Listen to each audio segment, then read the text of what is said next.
이번 영상에서는 그래서 제가 여러 차례 강조를 했던 겁니다. 그 리더는 장기적으로는 코칭 역할을 해줘야 된다. 그러니까 구성원에게 배정된 목표, 성과 목표를 달성하려면 이를 지시하고 실적을 관련 갖고는 불가능하다. 구성원이 스스로 어떤 적극적인 자발적인 의욕 갖고서 그리고 갖고 있는 능력을 최대한 발휘를 해야 성과 목표치에 도달이 가능해요.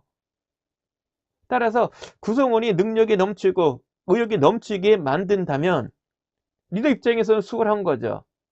그래서 특정한 과제에 대해서 그것을 맡고 있는 구성원이 발달 단계가 능력과 의욕이 어떤 상태인지를 주기적으로 좀 관찰해 주시고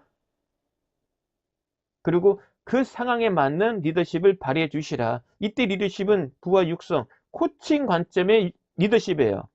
그래서 성과 코칭을 발휘한다면 앞에서 말씀드린 것, 지금까지 말씀드린 것도 다 통용되고요. 적용하시고 또 한편으로는 역량, 능력 개발 초점에서 여러분이 코칭을 좀 발휘하시라. 그때 도움되는 이야기를 말씀드리고 있는 겁니다.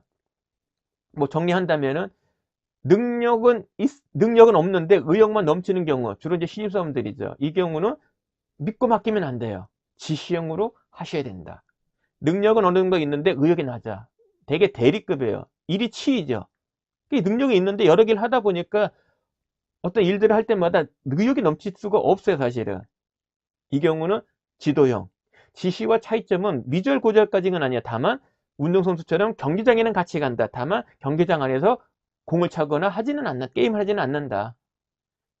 어쨌거나 이 자체도 지시든 지도형이든 리더 입장에서는 피곤한 거죠. 수고스러움이 들어가야 되는 거예요.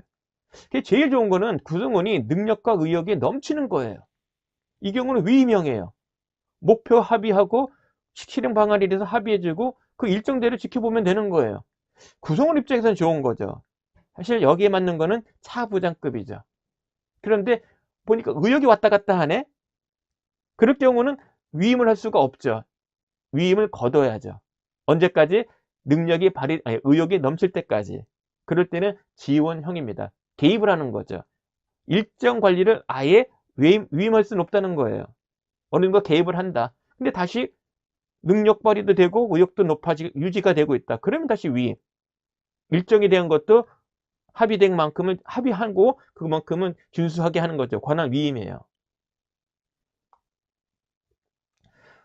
그래서 성과 평가 때 면담 구체적인 방법들이 이제 궁금하실 텐데 도움될 만한 자료 찾는다면 성과 코칭과 견주어서 도움되는 그 사례를 묻는다면은 저는 골목 식당의 백종원 대표가 보여주는 행위가 성과 점검, 성과 평가 때 리더가 보여되는 모습이라고 생각이 듭니다.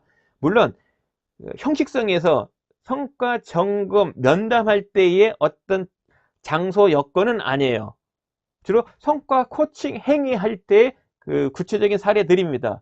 하지만 성과 점검할 때도 팁은 될 거예요. 그리고 핵심 되는 거는 성과 코칭을 어떻게 해야 되는데 구성원이 신입사원이고 저성과자고 또는 성과가 뛰어난 경우 이럴 때 어떻게 성과 코칭을 해야 되느냐. 그 성과자에 대해서도 코칭을 해줘야 돼. 왜? 더 잘하게 해야 되니까. 그럴 때 백종원이 대표가 보여주는 행위들이 상당히 도움될 거다.